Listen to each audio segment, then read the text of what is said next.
لوگ یہ کہتے ہیں کہ ہمیں صرف پہلی دفعہ یعنی ایک بار مرنا ہے اور پھر اٹھنا نہیں. بس اگر تم سچے ہو تو ہمارے باپ دادا کو زندہ کر لا. بھلا یہ اچھے ہیں یا تبا کی قوم اور وہ لوگ جو ان سے پہلے ہو چکے ہیں؟ ہم نے ان سب کو ہلاک کر دیا، بے شک وہ گناہگار تھے. اور ہم نے آسمانوں اور زمین کو اور جو کچھ ان میں ہے اس کو کھیل کے لیے نہیں بنایا. ان کو ہم نے تدبیر سے پیدا کیا ہے، لیکن اکثر لوگ نہیں جانتے. کچھ شک نہیں کہ فیصلے کا دن ان سب کے جی اٹھنے کا وقت ہے، جس دن کوئی دوست کسی دوست کے کچھ کام نہ آئے گا اور نہ ان کو مدد ملے گی مگر جس پر اللہ مہربانی کرے. بے شک وہی غالب ہے، بڑا مہربان ہے.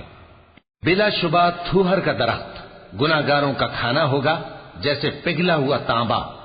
وہ تھوہر پیٹوں میں اس طرح کھولے گا جس طرح گرم پانی کھولتا ہے. حکم دیا جائے گا کہ اس کو پکڑ لو اور کھینچتے ہوئے دوزخ کے بیچوں بیچ لے جاؤ، پھر اس کے سر پر کھولتا ہوا پانی انڈیل دو کہ عذاب پر عذاب ہو. اب مزہ چکھ، تو بڑی عزت والا اور سردار تھا. یہ وہی دوزخ ہے جس پر تم لوگ شک کیا کرتے تھے. بے شک پرہیزگار لوگ چین کے مقام میں ہوں گے، یعنی باغوں اور چشموں میں باریک اور دبیز ریشم کا لباس پہن کر ایک دوسرے کے سامنے بیٹھے ہوں گے.